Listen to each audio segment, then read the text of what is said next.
Everyone, कैसे हैं आप सब। मैं हूं तान्या फ्रॉम ई विद्यार्थी। आपका स्वागत है एक नई वीडियो में। आज हम लोग पढ़ने वाले हैं क्लास 10th का स्पर्श बुक का चैप्टर नंबर 7, जिसका नाम है आत्मत्राण। आत्मत्राण क्या है? ये एक कविता है एक्चुअली। ये टैगोर जी की एक पोयम है जिसमें गॉड से दुख से बचने नहीं, स्ट्रेंथ मांगने की बात है। ठीक है, चैलेंजेस फेस करने का करेज चाहिए। इनर पावर और फियर जो है उसके लिए फ्री माइंडसेट ही रियल वेपन है। ठीक है, स्ट्रेंथ कितनी ज़्यादा इंपॉर्टेंट है और भागना कोई सॉल्यूशन नहीं है, ये इसका सार है। हम इस चैप्टर को अच्छे से अभी आगे पढ़ेंगे, लेकिन उससे पहले MCQ solution, sample paper, important question, previous year papers, books जो है हम अगर देखें तो ये सब कुछ हम डाउनलोड कर सकते हैं ई विद्यार्थी की वेबसाइट से। समरी भी, नोट्स भी, सब कुछ फ्री में।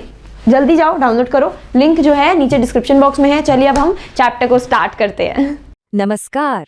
आज हम मिलने वाले हैं भारत के एक ऐसे महान व्यक्तित्व से जिनकी कहानी किसी जादू से कम नहीं है।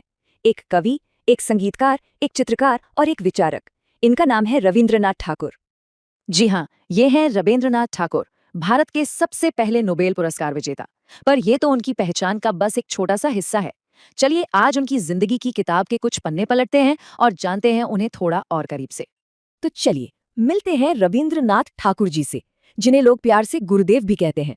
उनकी जिंदगी की कहानी बहुत ही दिलचस्प और प्रेरणा देने वाली है। इनका जन्म 6 मई 1861 को बंगाल के एक बहुत ही संपन्न परिवार में हुआ था। और सबसे अनोखी बात पता क्या है? इनकी सारी पढ़ाई लिखाई घर पर ही हुई। सोचिए, इन्हें बैरिस्ट्री पढ़ने के लिए विदेश भी भेजा गया, पर इनका मन वहां लगा ही नहीं और ये बिना परीक्षा दिए ही वापस आ गए। और फिर 1913 में उन्होंने साहित्य के लिए नोबेल पुरस्कार जीतकर पूरी दुनिया में भारत का नाम रोशन कर दिया। ये कितनी बड़ी बात थी। वो पहले भारतीय थे जिन्हें ये सम्मान मिला। इस एक पुरस्कार ने पूरी दुनिया को भारतीय साहित्य और कला की ताकत का एहसास कराया। और ये बात तो सच में कमाल है। उन्होंने छोटी उम्र में ही स्वाध्याय से, मतलब खुद पढ़ कर ही इतने सारे विषयों का ज्ञान हासिल कर लिया। ये दिखाता है कि उनके अंदर सीखने की कितनी जबरदस्त लगन थी। तो सीखने की इसी लगन और उनकी कल्पना ने उन्हें बनाया कला का एक सच्चा जादूगर। चलिए अब उनकी कला की रंगीन दुनिया की सैर करते हैं। उनकी रचनाओं में बंगाल की लोक संस्कृति की मीठी धुनें साफ सुनाई देती हैं और साथ ही उन्हें प्रकृति से बहुत गहरा लगाव था। उनके गीतों और कविताओं में नदियाँ, पेड़, फूल, बादल सब जैसे बातें करते हुए लगते हैं। क्या कोई अंदाजा लगा सकता है कि उन्होंने कितनी कविताएं लिखी होंगी? लगभग 1000। हर कविता भावनाओं का एक समंदर है।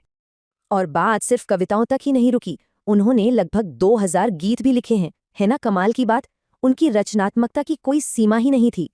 संगीत और कला से उनका प्यार इतना गहरा था कि उन्होंने संगीत की एक बिल्कुल नई धारा ही शुरू कर दी, जिसे रविंद्र संगीत के नाम से जाना जाता है। ये सिर्फ संगीत नहीं, बल्कि कविता, सुर और भावनाओं का एक खूबसूरत संगम है।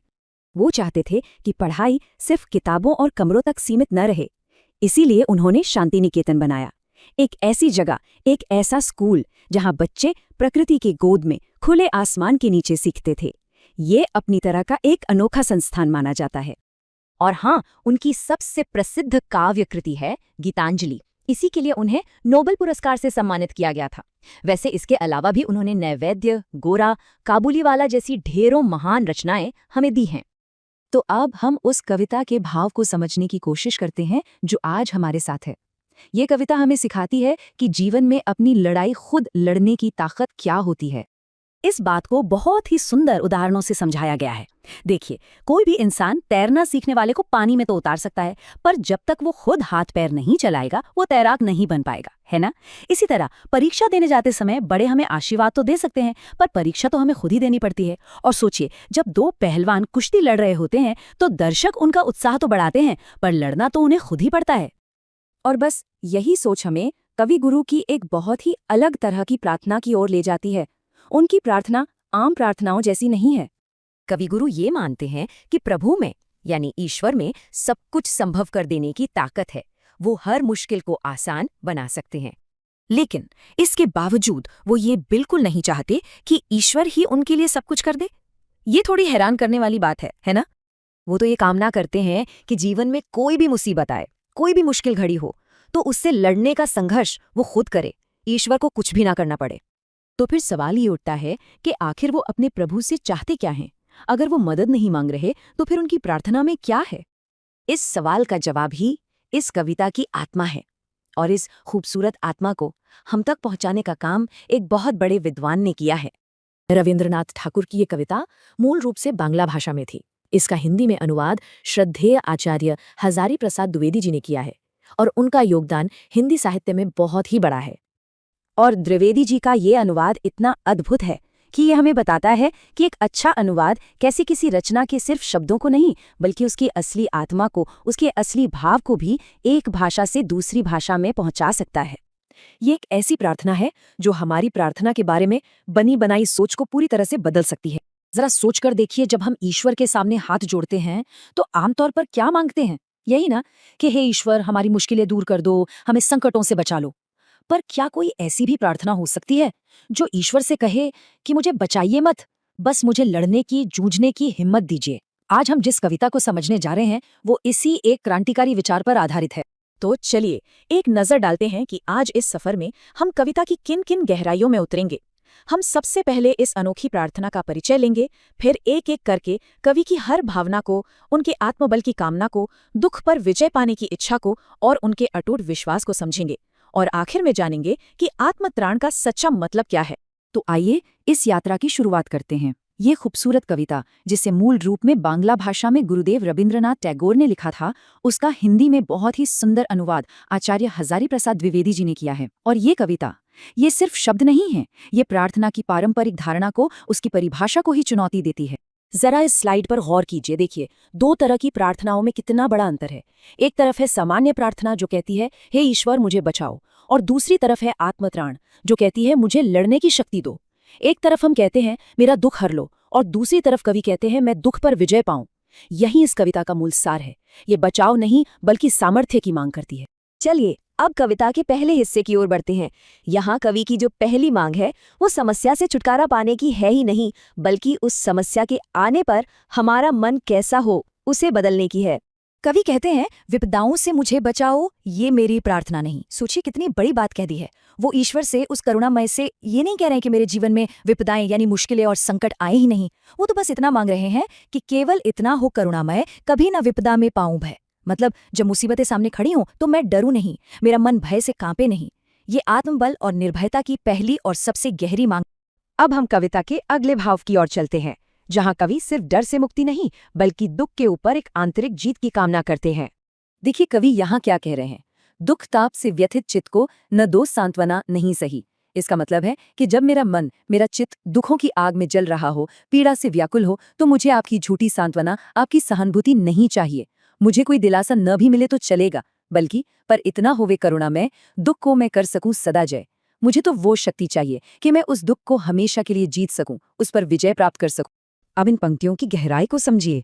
कवि कहते हैं कोई कहीं सहायक न मिले तो अपना बल पौरुष न हिले। यानी जीवन की इस लड़ाई में अगर मैं बिल्कुल अकेला रह जाऊं, कोई मेरी मदद के लिए आगे ना आए, तब भी मेरा जो आत्मबल है, मेरी अपनी हिम्मत है, मेरा पौरुष है, वो डगमगाए नहीं, वो अपनी जगह से हिले नहीं। और आगे कहते हैं हानि उठानी पड़े जगत में, लाभ अगर वंचना रही तो भी मन में न मानू क्षय। इसका भाव ये है कि अगर इस दुनिया में मुझे सिर्फ नुकसान ही हो और जिस चीज़ को मैं अपना लाभ समझ रहा था वो भी एक धोखा, एक वंचना साबित हो, तब भी मैं अपने मन में हार न मानूं। मैं खुद को टूटा हुआ या नष्ट हुआ यानी क्षय हुआ कभी न मानूं।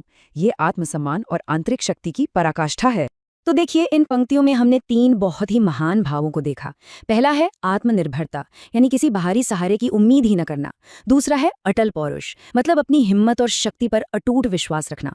और तीसरा जो सबसे महत्वपूर्ण है वो है अपराजेय मन, एक ऐसा मन जो बाहरी दुनिया की हार जीत या धोखे से अपनी हार नहीं मानता, जो खुद को कभी खत्म हुआ नहीं मानता।